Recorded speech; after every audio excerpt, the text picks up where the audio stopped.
Magandang araw mga ka-eduk! Panibagong araw. Panibagong kaalaman na naman ang ating pag-uusapan. Ngunit ano bang ating pag-uusapan o tatalakayin ngayong araw? Ang pag-uusapan natin ngayong araw ay tungkol sa panitikan ng Filipino. Kayo, may alam ba kayong uri ng panitikan ng Filipino? Ako, alam ko ang mitolohiya. Ako naman alam ko yung alamat. Kasali ba dyan ang maikling kwento?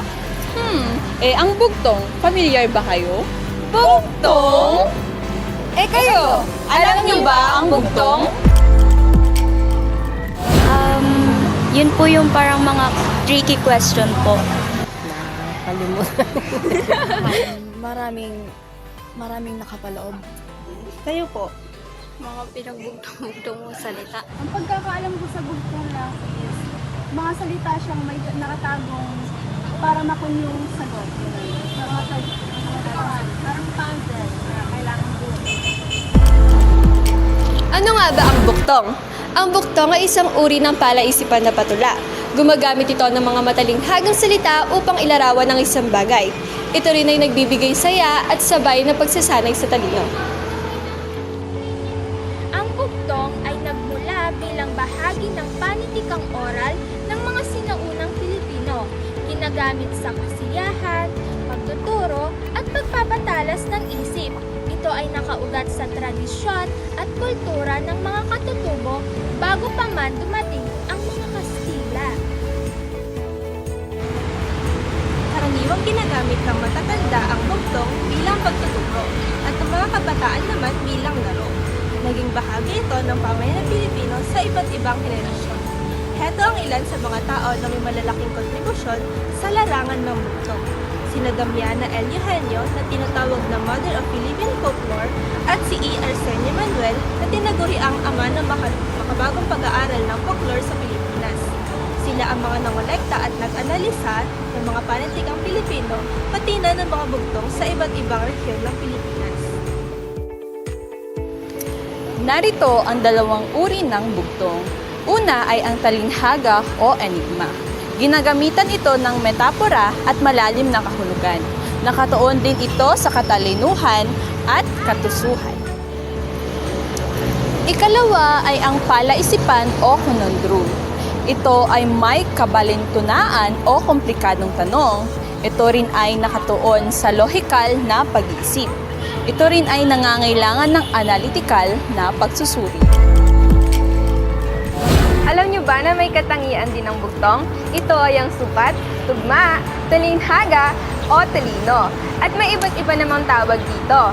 Ito ay ang palaisipan, talinghagang may nakatagong kahulugan, palunuan, patunuruan, at puzzle.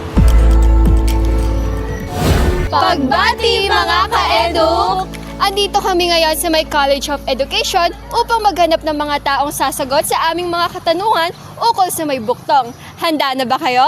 Arat na!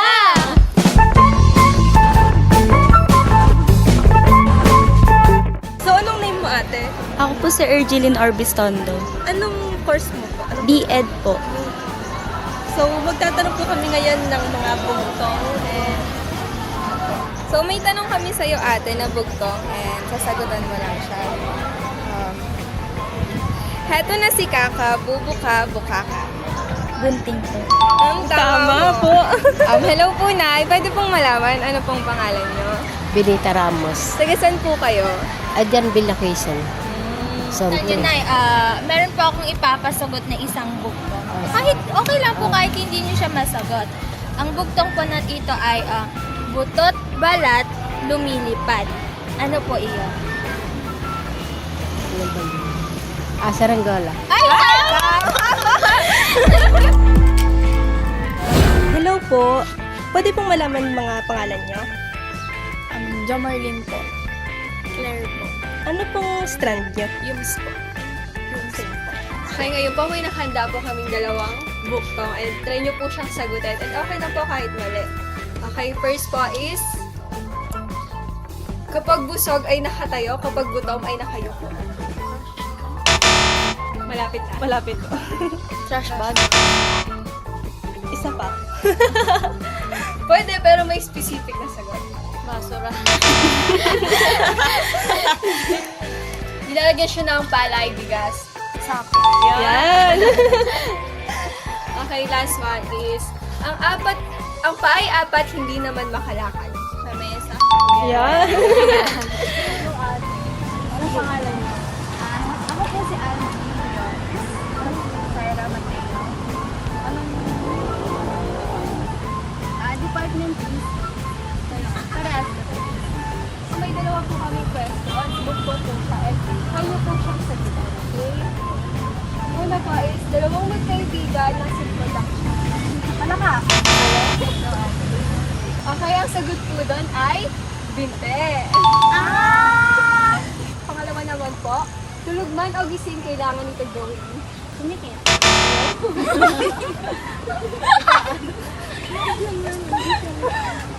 Kunin niya. Ngayon, maliwanag na ba sa inyo kung ano yung buktong? Ganun pala yun. Oo, ganun yon. Ngayon, susubukan ko kayo tanongin, sasagutin nyo ah. Yan. Buktong-buktong, hindi mabitawan kahit may kasalanan. Cellphone. Ano ba yun? Clue ang dalawang tao. Ada na tayo. Mata. Dalawang tao holding hands. Charot. Hirap eh. Pag-ibig kasi ito eh. Pag-ibig sagot. Next.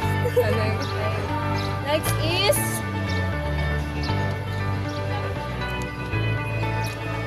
Buktong-buktong, natawa ang nagtitinda